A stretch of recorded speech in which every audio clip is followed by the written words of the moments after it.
Hey, what's up? Have you ever seen those hacker movies where people are typing away on a green terminal with green text and they're just going crazy on the keyboard, right? Or maybe you've seen those movies where they press one button on their phone and the city around them just goes completely dark, right? You ever wondered how that type of thing would happen in the real world? You know, non-movie magic? What are the steps they take to actually compromise a machine in the first place or get information about a computer in the first place? In this purely educational and informative video, we're going to be talking about exactly that, how a hacker can gather information about your specific computer in order to eventually attack your computer. I'll be showcasing ways that an ethical hacker might actually get into your computer and possibly evade intrusion detection systems or prevention systems. Remember, this video is purely for educational purposes. I'm not teaching you how to hack for malicious intent. Do not do any of this on machines that you don't have explicit permission to do so. Alright, first off, let's get some definitions out of the way. An ethical hacker is just someone who is going to try to get into a computer, hack their way into a computer with explicit permission from the network or system owner to do so in order to test the overall security of the system or network they are attacking. Now, a attacker, hacker, black hat hacker, or unethical hacker, any of those, is just someone who attacks systems or networks without permission to do so. So if you are just testing something with Google even, and don't have permission to do so, then you could be considered a illegal hacker, and what you're doing is illegal at that point in time. So don't do that. Okay, recon or reconnaissance is the first step that anyone is going to take whenever they're trying to attack a system. And this step basically just consists of researching the entire company or target they are attacking in the first place. So for example, if we're using Google as an example here, you would first research anything and everything that you can find about Google, its employees, potential attack vectors related to Google. And that's called OSINT, or open source intelligence. I don't know why we have to make acronyms for everything, but it's called OSINT. It's important to note here that you, the individual viewer, is not going to be targeted normally, especially if you're not any kind of like VIP or anything like that. It's only small, medium, and large businesses with higher cash flow and more risks and a lot more to lose and a lot more to give attackers that attackers are going to be targeting and trying to get into in the first place. Now, what I just described is passive reconnaissance or passive recon. The next phase in the recon phase, that's kind of split into two different phases, is active recon. And active recon consists of actually pinging each machine or machines that you find. So this is actively reaching out to the machines that you find and actively receiving a response from the machines. This is considered illegal if you don't have permission to do so, whereas passive reconnaissance is considered legal even if you don't have permission to do so, because it's all open source intelligence, anything that anyone can find anywhere, right? Whereas active recon, you have to reach out to those machines and get a response back, and trying to interact with the machines, you could be disrupting network communications by doing that, and so that's why that type of thing is illegal if you don't have permission to do so, whereas passive recon is legal if you don't have permission to do so. Some examples of passive recon would be going to showdan.io. There should be a screenshot on screen. And this is just a website that collects a bunch of open source information and pools it all into one website that you can just search, for google.com or search for a specific service. And so it just pulls all this information on these machines and collects it into a centralized database and website that you can search for passive reconnaissance. Another tool you can use is NSLOOKUP. It looks up the name server of DNS records. So if you enter google.com, it will bring back name servers relating to google.com, and this can just help in overall research purposes, and this is still considered passive reconnaissance as well. And as always, there will be links to everything in the description below, along with some tutorials on how to use those specific tools.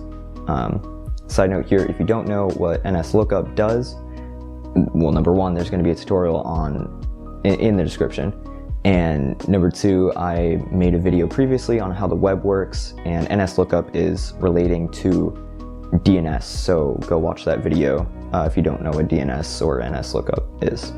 Now, moving on to active reconnaissance, again, is illegal without explicit permission, but active recon is where you are actively pinging those machines, actively sending and receiving data from those machines, and some tools to engage in active recon to gather more information on your targets would be Nmap. Nmap is a great, it stands for Network Mapper, and it's a great tool on getting general information about the machine, what services are running, what ports are open, whether machine's up or down, whether ports are open or closed, and maybe version information on those ports, etc. So Nmap is definitely one of the biggest ones for active reconnaissance. We'll go into more detail on this later in the video. Another active recon tool would be to capture and alter requests that are sent and received to the target machines. And you can do this with something like Burp Suite. And then another one here would be finding general software version information with Wapalizer. It's a extension and a website that pulls information from the current website that you're on, pulls information on software versions that are running on that website. Now, let's take a deeper look at Nmap and network scanning in general and how it usually works, especially in Nmap's case. So as I said earlier, Nmap stands for Network Mapper, and essentially with the default settings, what it's going to do is reach out to that IP address and ping the device on the top 1000 most popular ports. From this, you can get an idea of whether the port is open, filtered, or closed, and it will normally just respond with only the open ports, and generally what header information it can find or what service is running on that. So for example, if it's a web server running Apache or something like that, it will say, port 80 for HTTP, which is typically used for port 80. It will say Apache next to it or HTTP. So I know I've said a lot about ports, but if you don't know what a port is, let me briefly explain it real quick. Picture your home as a castle. Inside that castle, you have important people like your computer. And in this scenario, the castle is your home network. However, to get into the castle, you need to go through the main gate, or a gate, right? You can't just go through the wall. So ports are a gate into the castle. They are a way into your network. Ports allow internet traffic to come into your home network, your home castle, to access the important people or your computer that's inside that castle. A port is a way for a network connection to make it to your computer. Otherwise, if a port is closed, your network is not going to be able to reach out to the internet, and the internet won't be able to reach out to your network on that specific port. I'll leave a link to a good article and video explaining ports in further depth in the description below.